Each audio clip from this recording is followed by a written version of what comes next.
Good morning, everybody.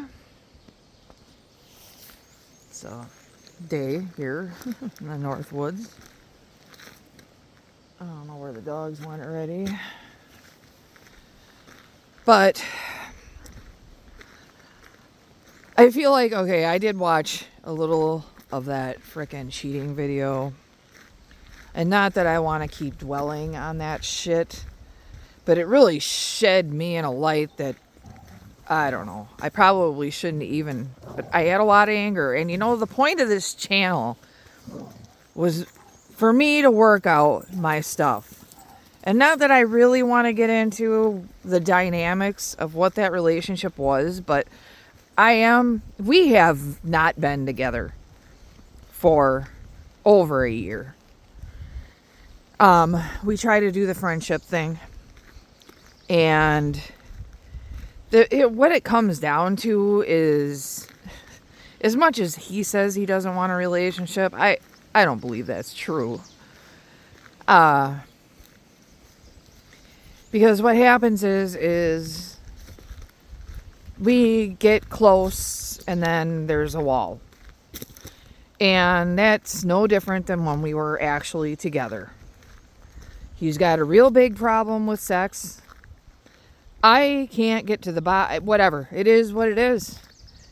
But when I think about everything,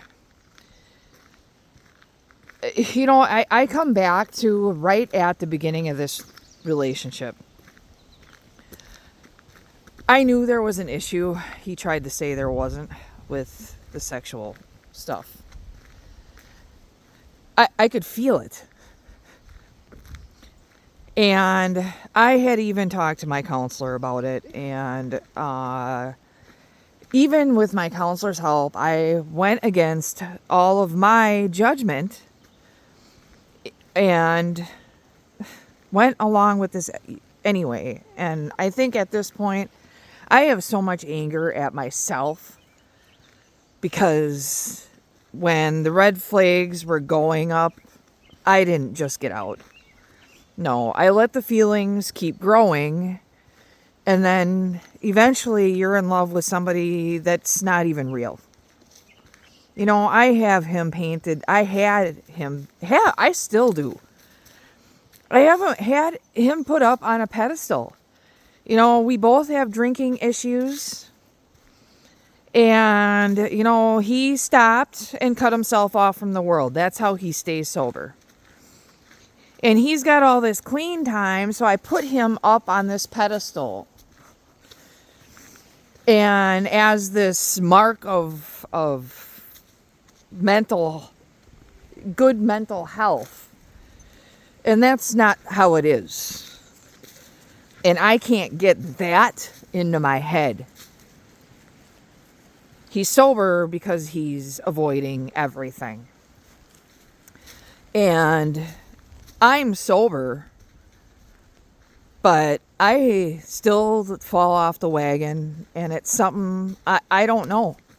But I have PTSD issues that I know I have, and at this point, I got a pretty good handle. But when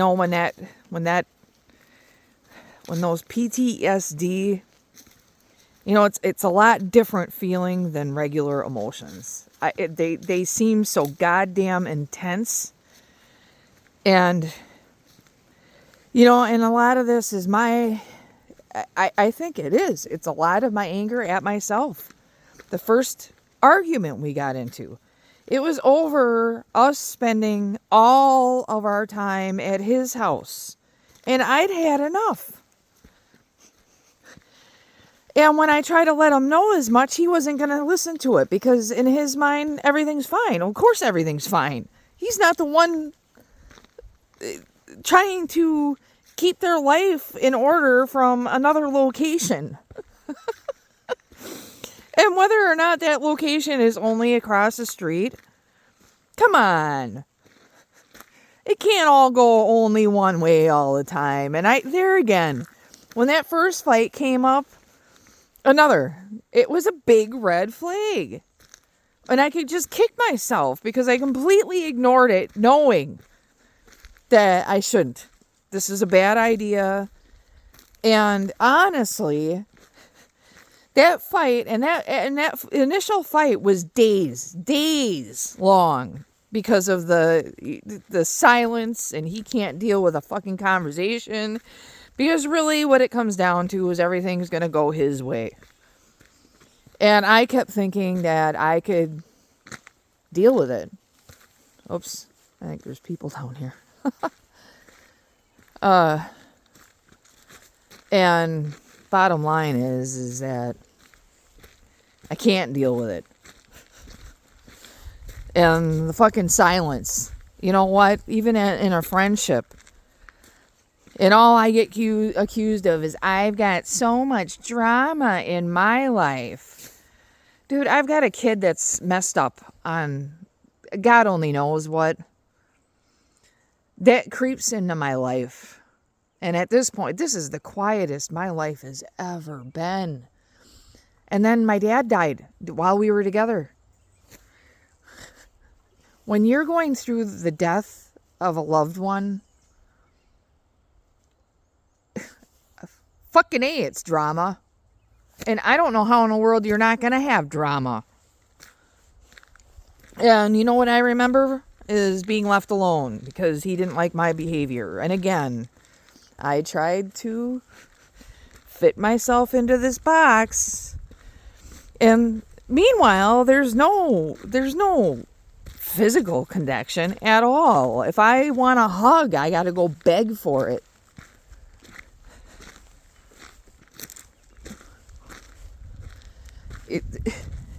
You can't maintain a relationship that way. And by the time I got to the point where somebody else even looked good, it was happening because by that point I was so fed up. And you're just so hurt because I was in love. I'm still in love with somebody who's not even real. That person that I have in my head is not even a real person.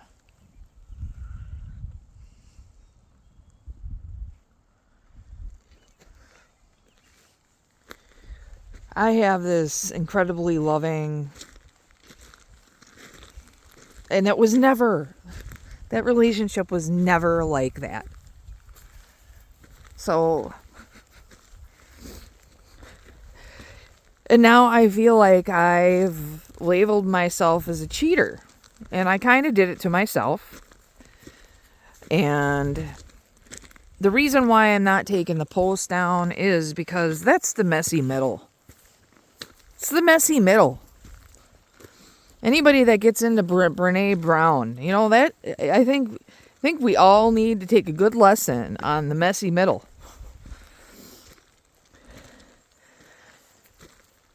And the fact, like right now, I really feel like my life is more, and my mental health is more stable than it's ever been in my life. And every time I talk to him, he plants a seed of doubt in my head. And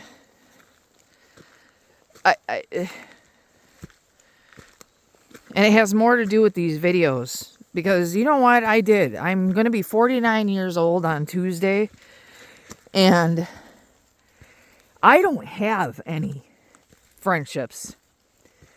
And I feel like I woke up one day and that's the way my life was.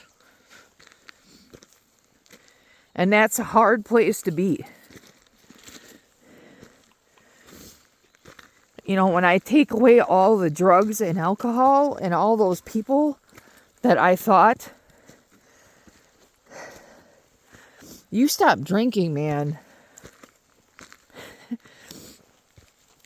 The hardest part of it is walking away, because in the end you're gonna have to walk away from all of it, because at the end, you realize you have nothing in common with those people.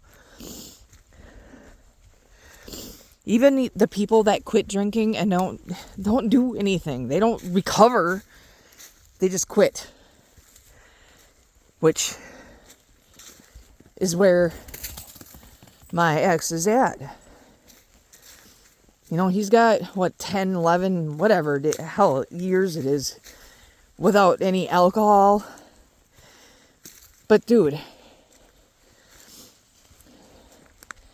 he goes nowhere and does nothing. And avoids everything. And I'm sorry.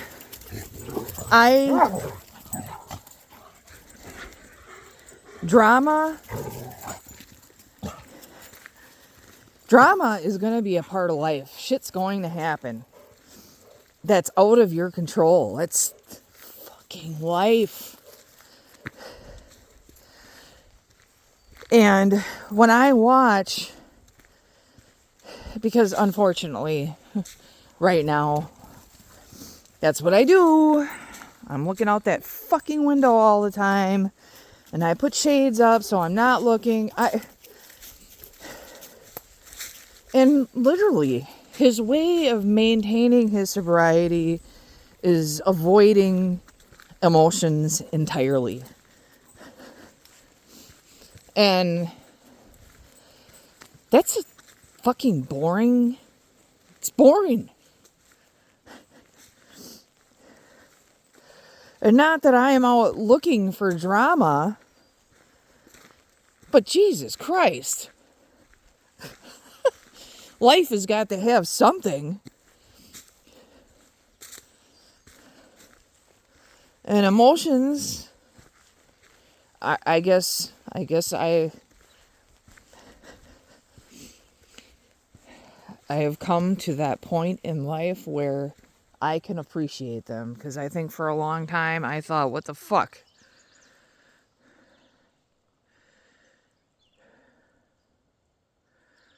So I made that video and I made it sound like I was continually cheating on him. That was never the intent.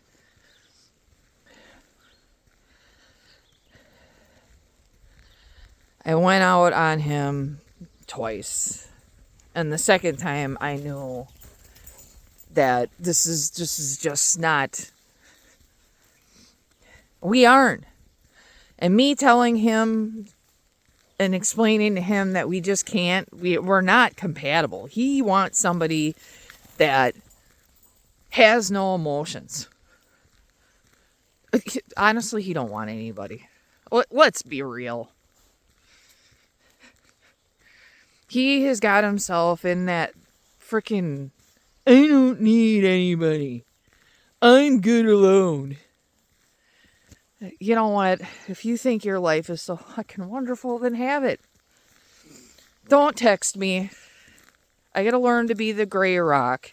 Because this is hard. It's hard. We live across the street from each other. And neither one of us is moving. I'm not going anywhere. And I know he ain't going anywhere. What I shouldn't have done is shit where I sleep. And this isn't the first time I've done that. So, I take my responsibility. But that doesn't change the fact that he had responsibility as well. 2 people were there. 2 people had a part in it. And it wasn't me just being a fucking bitch. Or a slut. Or what the fuck ever. It was, you know what it was?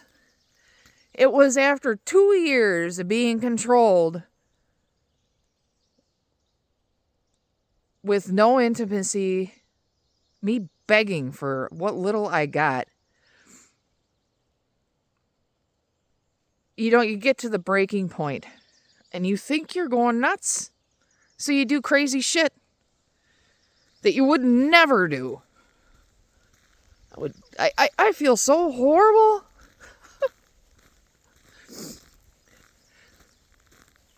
And I got to work through that. Because what am I going to do? Stamp myself? No. That ain't who I am. There were circumstances that led me to less than desirable decisions. And it's been plenty of time. And I have sincerely apologized because I did not. You know what? Okay, I'll admit. When I did it, I was pissed. And I was pissed at the fact that I had to put all this time in, and this is the way it is, and it's not changing. Hey, where are you going? Come on. Come on. What's over there that you're so intent? Come on.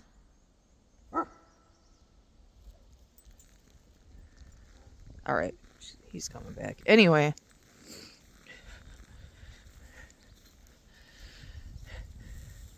The retaliation was somewhat in mind because, you know what, at that point I wanted him to hurt a little bit. And because I had been hurting. You know, crying myself to sleep. And he acts like, to this day, he acts like, I didn't know you were crying. Why were we in a relationship? Why were we doing it? It was because when things were good, I made it really good. But most of the time, things were shitty. Most of the time, he wasn't talking to me because I'm so crazy. And I stayed in it. And there's where, why did I stay in it? Why did I feel like I needed to people please so badly that I will stay that miserable for that long? Again, because this isn't the first time, which is why I'm so, it's not the first. The cheating part is a whole different. But I've been in sexless relationships and tried to stay, and it doesn't work. It doesn't work. And I'm not saying, like, that guy, I stayed with a guy for, 8 years. And he's a great guy. By all accounts, Mike's not a bad guy. He's just not a relationship guy.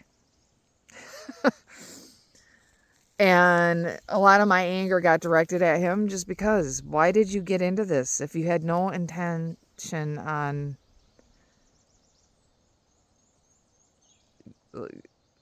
following through with any of my needs?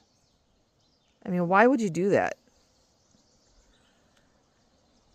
And anytime I brought up a need, it's a fight. And then it's silence. And why?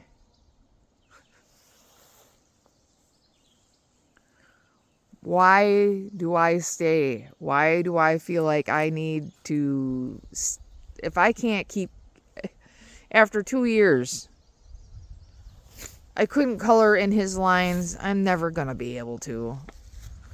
First of all, why do you have so many lines? Emotionally unavailable. All right, I'm going on 20 minutes in, and I think I've said what I have to say. And you know what? Yes, I feel like I am doing the best with what I am given. And that's all one can do. Signing off.